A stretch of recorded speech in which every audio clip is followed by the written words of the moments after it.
Para empezar, tengo una proposición para usted. ¿Le gustaría ser inmensamente rico? ¿Le gustaría tener más dinero de lo que usted posiblemente podría gastar en toda su vida sin privarse absolutamente de nada? Alguno me dirá, ¿qué pregunta, pastor? Por supuesto que me gustaría ser inmensamente rico. Muy bien, ahora, ¿le gustaría añadir a su riqueza la suficiente sabiduría como para saber cómo utilizar sus riquezas? ¿Le gustaría tener visión y liderazgo para, sin que importe las crisis que se presenten, usted sepa exactamente qué, cómo y cuándo hacer lo que tiene que hacer? Ahora, junto con esa riqueza y sabiduría, ¿no le gustaría tener la paz y la serenidad que provienen de una correcta relación con Dios? ¿Cómo le gustaría tener todas estas cosas? Y usted me responde, pastor, eso es imposible. Nadie puede tener esa clase de riqueza, de sabiduría y de adoración. Pues mire, yo le voy a mostrar el camino y juzgue usted si lo que voy a decir no es más que una falsa propaganda. ¿De acuerdo? Bien, hablemos de la riqueza. Busque Mateo 5:5. Bienaventurados los mansos, porque ellos recibirán la tierra por heredad. Eso, mi amigo, es riqueza indescriptible. ¿Y qué de la sabiduría, de la guía que uno necesita? Veamos el Salmo 25:9. Encaminará a los humildes por el juicio y enseñará a los mansos su carrera. ¿Y qué de la paz y de la serenidad que queremos tener? Veamos Mateo 11, los versos del 28 al 30. Venid a mí todos los que estáis trabajados y cargados, y yo os haré descansar. Llevad mi yugo sobre vosotros y aprended de mí, que soy manso y humilde de corazón, y hallaréis descanso para vuestras almas, porque mi yugo es fácil y ligera mi carga. ¿Cómo trabaja eso en nuestras vidas? Bien, veamos. Primero, el significado de mansedumbre. Muchos piensan que mansedumbre es cobardía, que si uno es manso, tiene un carácter tímido y ambivalente. Permítanme decir de una vez por todas, mansedumbre no es cobardía. Jesús dijo, yo soy manso y humilde de corazón. ¿Fue Cristo un cobarde? ¿Llamaría usted cobarde a quien con un látigo en mano echó fuera del templo los mercaderes? ¿A quien pasó 40 días en el desierto en ayuno y oración rodeado de bestias salvajes? ¿Se atrevería usted a decir que fue un cobarde? Jesús, aún sabiendo que en Jerusalén sería apresado, acusado y crucificado, sin embargo fue con determinación y firmeza hasta esa ciudad. ¿Le parece a usted que eso fue un acto de cobardía? ¿Qué clase de cobarde fue Jesús que sufrió en agonía y murió con su cuerpo clavado en una cruz? Jesús, el más hombre de todos los hombres que ha existido, dijo, yo soy manso y humilde de corazón.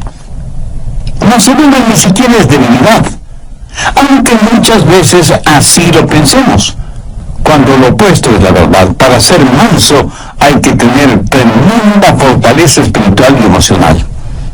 La Biblia dice que aparte del Señor Jesús, Moisés fue un hombre manso. Piénselo. Moisés fue un comandante en jefe que guió al pueblo de Israel desde Egipto hacia la tierra prometida. Fue un hombre de valor. Pero ser un hombre de valor no excluye la mansedumbre. Alguna vez en alguna parte leí la siguiente frase: si usted cree que mansedumbre es debilidad, trate de ser manso por una semana. Perturbadora opción, ¿no le parece? Ser manso demanda una increíble fortaleza, porque la mansedumbre es fortaleza bajo control. En tiempos bíblicos y aún en la actualidad, cuando alguien tenía un caballo salvaje y quería montarlo, primero tiene que domarlo hasta que se vuelva manso. Y solo cuando ha sido amansado puede ser montado, utilizado. Pero note, no es que el caballo perdió su fortaleza, sino que ahora su fortaleza está bajo control. Entonces, mansedumbre es fortaleza que está bajo control. Wallace Hamilton es el nombre del autor del libro cabalgue caballos salvajes. ¿Y qué ilustra lo que estoy diciendo? Dice que nosotros venimos a este mundo con toda clase de deseos, de instintos, proclividades, habilidades y ambiciones dadas por Dios mismo, y que al diablo le encantaría quitárnoslas y pervertirlas para su propio uso. Pero esos dones son el regalo de Dios para nosotros. Pero Él quiere que todos esos dones estén bajo su control y sean para su honra y su gloria. Pero el diablo quiere pervertirlos y traer vergüenza al nombre del Señor Jesucristo. Por lo tanto, hay tres cosas que usted puede hacer con sus habilidades naturales y los dones que Dios le ha dado. Primero, autoafirmación. Allá a comienzos de la década de los años 60 apareció el siguiente lema: lo que quiera que es natural es hermoso, y cualquier cosa que es hermosa debe ser buena. Así que, lo que quiera que usted quiera hacer, hágalo. Nuestros antepasados de alguna manera fueron más listos que la gente de esta generación en su maldad. Los antiguos, si querían hacer algo malo, malvado, vil, si querían dejar correr sus caballos salvajes, tomaban esa maldad, esa impiedad, esa vileza que tenían y la deificaban, la convertían en un dios o en una diosa. Por ejemplo, si ellos querían beber hasta emborracharse, decían: bien, legitimemos esto. Y se hicieron al dios Baco, que es el dios del vino, y le adoraron emborrachándose. Así que fueron pervertidamente vistos. Y si querían cometer adulterio o fornicar o vivir en un lujurioso desenfreno, deificaron a Venus como la diosa de la sexualidad y la promiscuidad. Así dejaban correr sus caballos salvajes. O si tenían rencores y deseos de venganza, para justificar su deseo de guerra, de sangre y dar rienda suelta a su odio, deificaron a Marte, el dios de la guerra. No solo que se sentían muy bien dejando correr sus caballos salvajes, sino que sus desenfrenadas bajas pasiones las elevaron al nivel de virtud religiosa. Hubo un hombre filósofo alemán, Friedrich Nietzsche, que fue el abanderado de los que querían dejar correr libremente a sus caballos salvajes. Fue el apóstol de la autoafirmación. Adolfo Hitler estudió intensamente los escritos de Nietzsche. Déjeme leer una frase que Nietzsche escribió en uno de sus libros. Dice: hagan desaparecer a sus piadosos sacerdotes y su debilucho evangelio de misericordia. Purguen de sus almas esta enfermedad diabólica llamada cristianismo. El progreso depende de hombres fuertes y gente fuerte. Por lo tanto, afírmese en usted mismo. Sea un superhombre. Y Hitler fue convencido de esto, y el resultado fue la invención de los hornos de gases para aniquilar a los judíos. Segundo, el autocontrol. Solo restringe, reprima sus deseos. Mutile al jinete del caballo. Eso, mi amigo, es una forma de budismo. Los budistas tienen esa clase de religión. Razonan que si las personas no pueden llevarse bien y no tienen paz consigo mismas y menos con los demás, es porque sus deseos no tienen restricciones, y esto les guía a vivir una vida de frustración. Entonces el budista dice: usted tiene que llegar a un punto en donde ya no tenga esos deseos. Tiene que sublimizar todo deseo, amortiguar sus pasiones hasta alcanzar el nivel nirvana, el lugar en donde no siente ni es nada. Es como si a usted le cortaran la cabeza para eliminar el dolor de cabeza. ¿Cómo verá? Esa es una especie de religión negativa, de fe negativa. El cristianismo es una fe positiva. Dios no elimina al jinete ni mutila al caballo. Lo que hace Dios es tomar ese deseo, esa fortaleza, esa ambición, esa divinidad, todo lo que Él mismo nos ha dado, dársela al Señor Jesucristo y dejar que Jesús controle nuestra vida. Anote Romanos 6, 19. Así ahora, para santificación, presentad vuestros miembros para servir a la justicia. ¿Qué es lo que Dios quiere hacer? Dios quiere tomar sus habilidades y sus deseos y ambiciones y motivarlos. No, de ninguna manera. Lo que Dios quiere hacer es controlarlo para su gloria. Por ejemplo, digamos que usted tiene un temperamento volátil. Dios dice que no debe perder su temperamento y que más bien debe aprender cómo usarlo. Mire lo que dice Efesios 4:26. Airaos, pero no pequéis. El mismo Señor Jesús, cuando vio que los mercaderes habían hecho del templo un lugar para sus negocios, no muy honestos que digamos, se airó, se enojó, fue movido a ira. O sea, él no perdió su temperamento, su control, sino que lo utilizó en una causa justa. Mi amigo, si usted me dice que no tiene temperamento, entonces algo no está bien con usted. Jesús quiere controlar su temperamento para su gloria.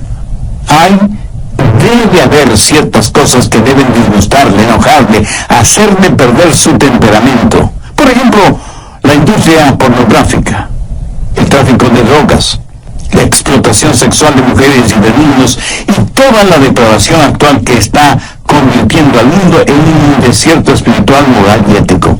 Un desierto lleno de fieras feroces. ¿Y qué de nuestra lengua? Jesús quiere que con nuestra lengua le alabemos y le glorifiquemos. Gracias a Dios hay muchos cantautores que son genuinamente cristianos y utilizan ese don que Dios les ha dado no solo para tocar e inspirar la vida de otras personas, sino y sobre todo para alabar, honrar y glorificar a Dios. Y Dios nos da dones y talentos, naturales o especiales, no para que nos volvamos orgullosos de tener esos dones y talentos, sino para que con ellos alabemos y bendigamos a Dios. Y eso también, amigo, es fortaleza bajo control. Generalmente usamos nuestra lengua para criticar negativamente, para insultar, para dejar al prójimo, para quejarnos, para expresar nuestra ira, para vocalizar nuestro enojo. Pero cuando Dios toma el control de nuestra lengua, ¿qué es lo que sucede? Mateo 2:75 tiene la respuesta. El buen hombre del buen tesoro del corazón saca cosas buenas. ¿Tiene usted ambiciones? Y no faltará quien de inmediato me diga, el pastor, ser ambicioso es malo. Y digo, ¿en dónde aprendió usted ese disparate? Si usted no tiene ambiciones, no es un ser humano. Escúcheme, una cosa es ser ambicioso y otra cosa es ser codicioso, avariento, egoísta. Su ambición no debe ser por tratar de ser el mejor, el más influyente, el más importante o el más poderoso. Su ambición debe ser la misma ambición que tuvo el apóstol Pablo, querer ser como Jesús, que Jesús viva la vida de él en la vida de Pablo. Esa es una santa, sana y noble ambición. Eso es fortaleza bajo control. ¿Cómo puede usted ser una persona mansa? Busque la epístola de Santiago, capítulo 1, desde el verso 21. Ponga mucha atención a esta porción de las Escrituras para que sepa cómo la mansedumbre puede ser parte de su vida. Por lo cual, desechando toda inmundicia y abundancia de malicia, recibid con mansedumbre la palabra implantada, la cual puede sanar vuestras almas. Pero sed hacedores de la palabra, y no tan solamente oidores, engañándoos a vosotros mismos. Aquí el Señor nos dice que debemos recibir con mansedumbre la palabra. Ahora, ¿por qué debemos recibir con mansedumbre la palabra? Porque la mansedumbre es fortaleza bajo control.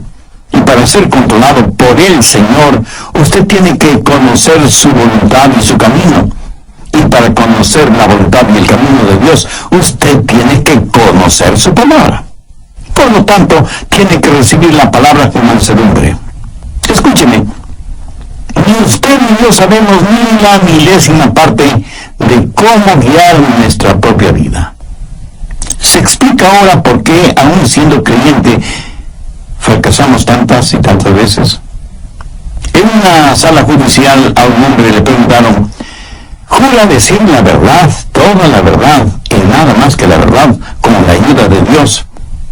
Y el hombre respondió, si yo supiera la verdad, toda la verdad y nada más que la verdad, entonces sería Dios.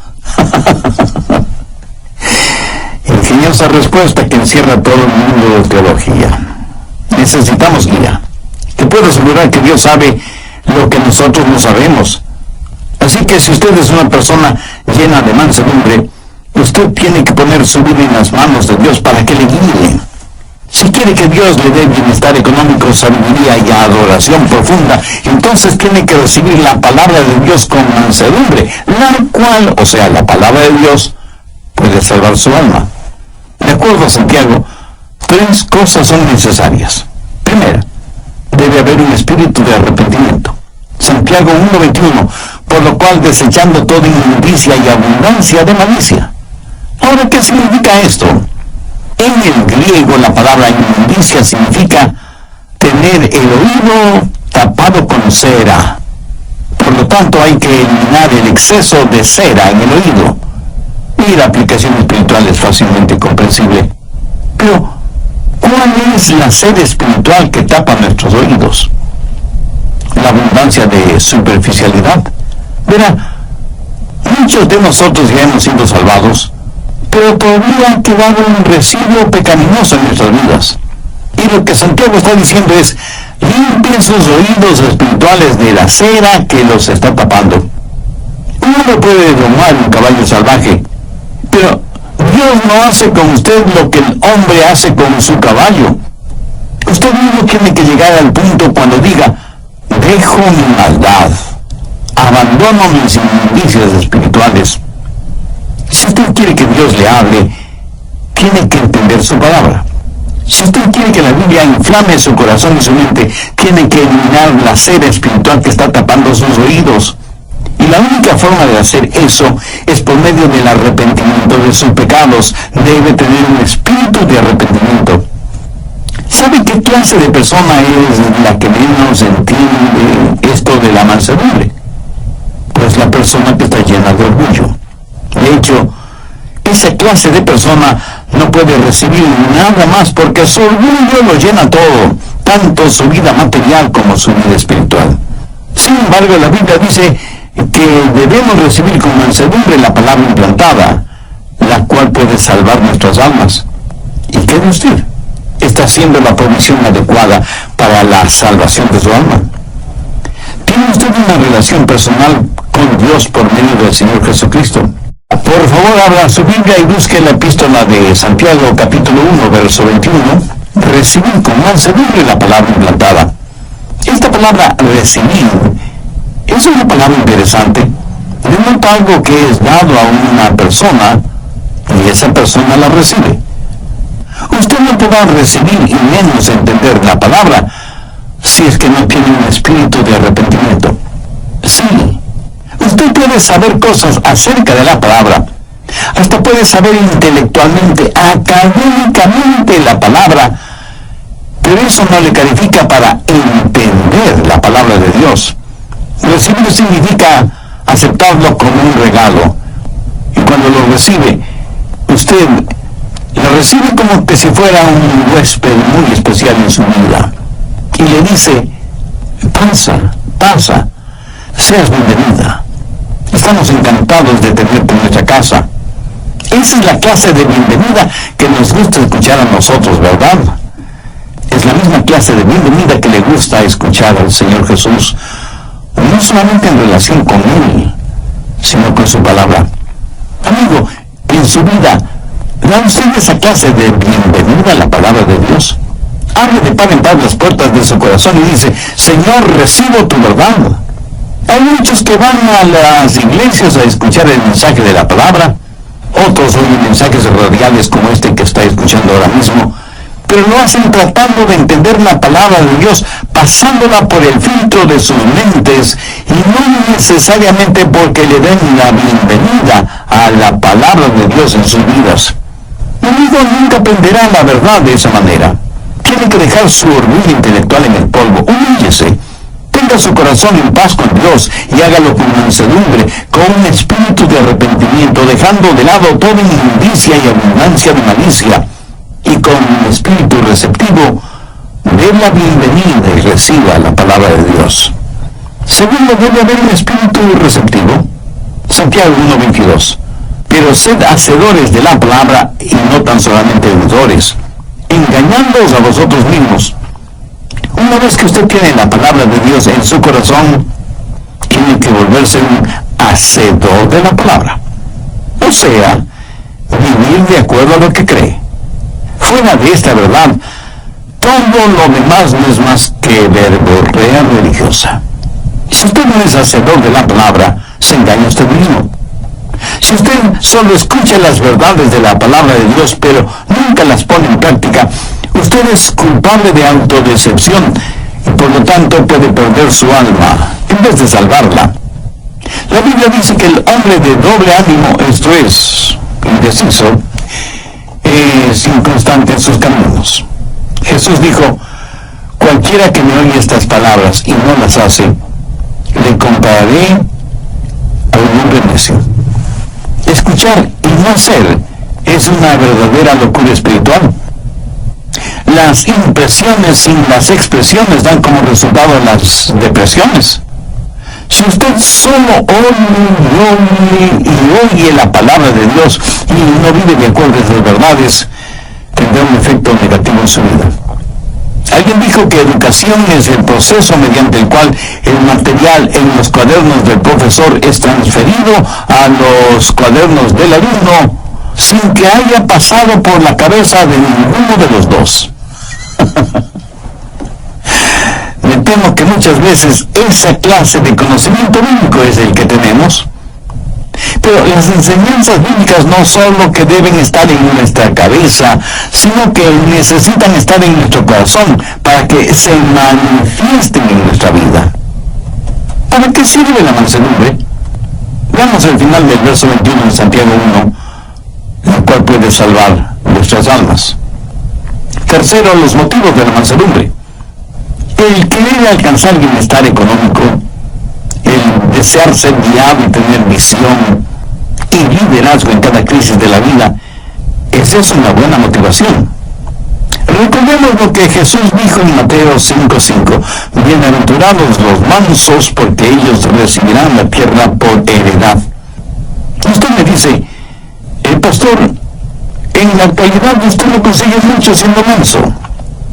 En nuestro mundo uno tiene que patear, arranchar, pelear, morder, engañar. Esa es la única forma de salir adelante. Pudiera ser. Pero quiero que recuerde que el hombre perdió su herencia por falta de mansedumbre cuando se rebeló contra Dios en el jardín del Edén. La gente hoy en día no es capaz de gozar con lo que piensan que tienen por su espíritu de rebelión. Pastor, ¿qué quiere decir que recibirán la tierra por heredad?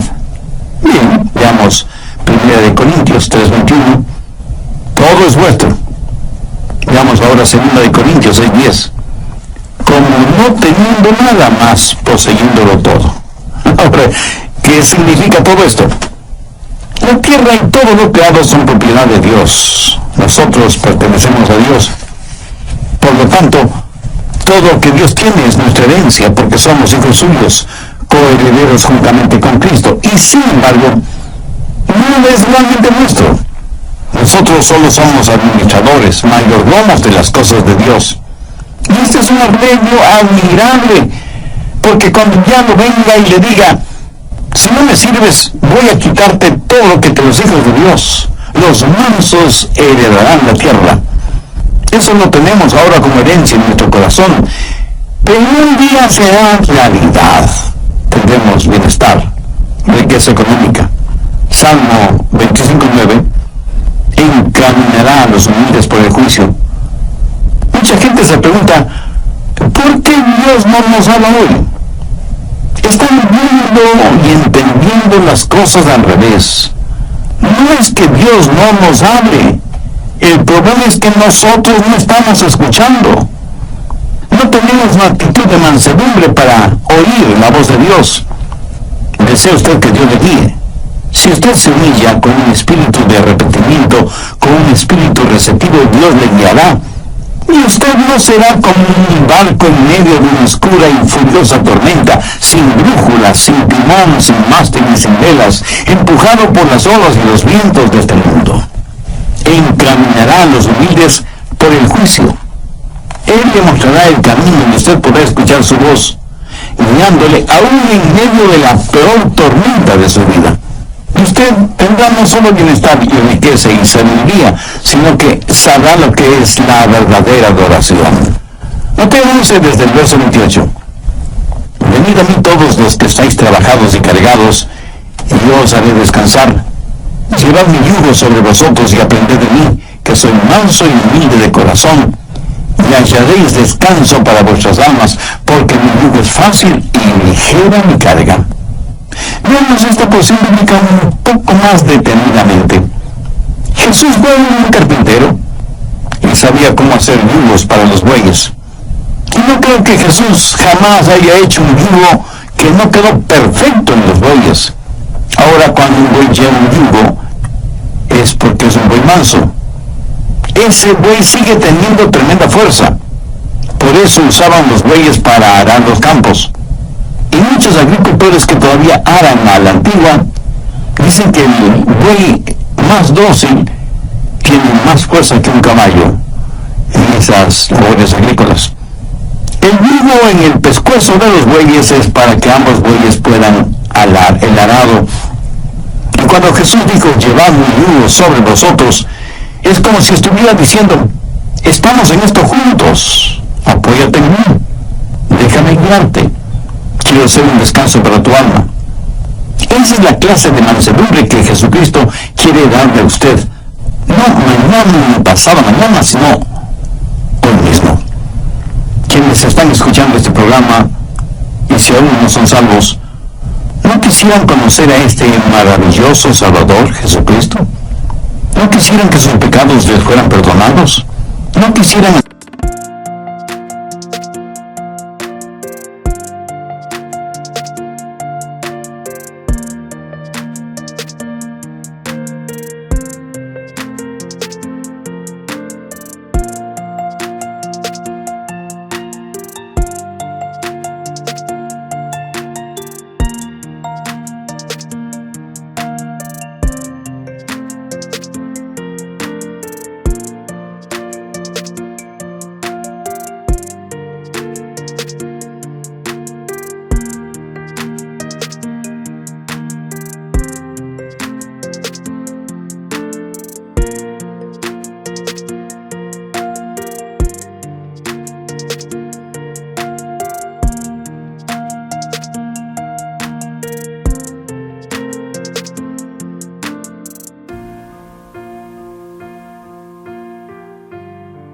hacer la paz con Dios para poder experimentar la paz de Dios?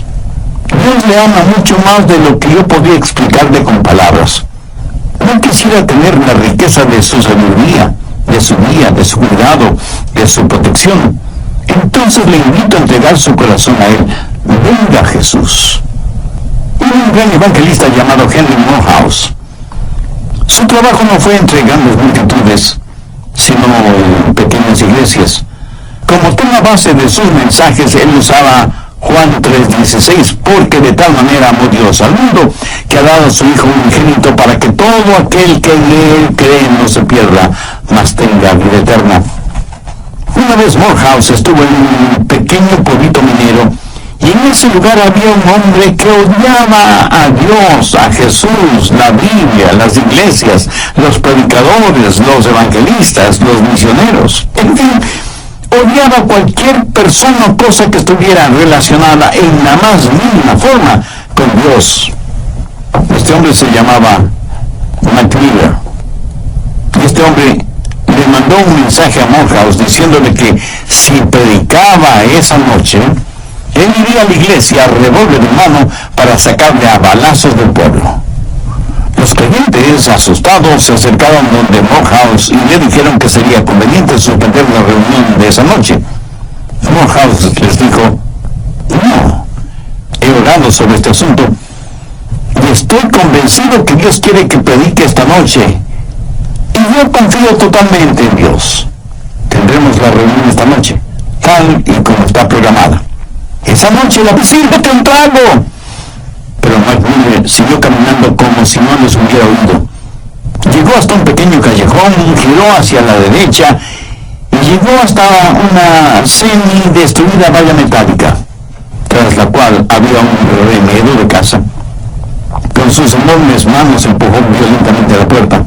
Era una sola habitación que servía de sala, comedor, cocina y dormitorio. Ahí una mujer de rostro demacrado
cuidaba de unos pequeñuelos quienes, al ver entrar a su padre, corrieron a esconderse debajo de la cama por temor a que su padre los castigara. Su esposa, que evidentemente era abusada y golpeada físicamente, simplemente se puso en actitud protectora frente a la cama. McMiller miró a su esposa y en un tono dulce, desconocido en él, le dijo: mujer, no temas. Llama a los niños. Vamos a orar. Ella, asombrada, le preguntó: ¿Qué es lo que dijiste? Y él, con una paciencia absurda por ser él quien era, le dijo: trae a los niños, vamos a orar. Los niños salieron de debajo de la cama, pero se quedaron detrás de su madre. No entendían lo que estaba diciendo su padre. Él tomó a cada uno de ellos, les acarició en la cabeza y les dijo: hijos, vamos a arrodillarnos. Ellos, temerosos, así lo hicieron. Su mamá también se puso de rodillas y, para asombro de todos ellos, McMiller también se arrodilló y dijo: querido Dios. Y se quedó en silencio. No sabía cómo orar. Sabía maldecir y decir palabras obscenas, pero no sabía cómo orar. De pronto, como en un relámpago, se acordó de las oraciones que su madre le enseñó cuando él era un niño, y entonces dijo: generoso Jesús, manso y humilde, mírame como si fuera un niño. Perdona mi simpleza y permíteme acercarme a ti. Y en ese momento, en ese cuartucho, frente a sus felizmente asombrados esposa e hijos, McMiller nació de nuevo. Sus lágrimas fueron la confirmación de la transformación interna. Esta historia es real, la sabemos porque el mismo McMiller la cuenta como testimonio de lo que le sucedió a él y a su familia cuando él entregó su corazón a Jesús. Ahora es posible que usted no sea como McMiller antes de conocer a Jesús. Pero si quiere ser salvo, se salvará de la misma forma en que se salvó McMiller. No hay uno solo de ustedes que sea tan malo que no pueda ser salvo, o que sea tan bueno que no necesite ser salvo. Jesús dijo: venid a mí todos los que estáis trabajados y cansados, y yo os haré descansar, porque mi yugo es fácil y ligera mi carga.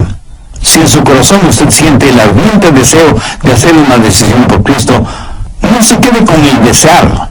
Pase de inmediato al actuar. Humíllese delante de Dios, arrepiéntase de sus pecados, pídale a Dios su gracia y misericordia, reconozca el sacrificio que Jesús hizo en la cruz del Calvario al morir por usted para pagar el precio de la deuda de sus pecados, e invítele a que venga a morar en su corazón como su Salvador y Señor, y pídale que le ayude a ser la clase de persona que Él quiere que usted sea. Permita que Dios le use como un instrumento útil y de bendición en la vida de los demás, y dele gracias a Dios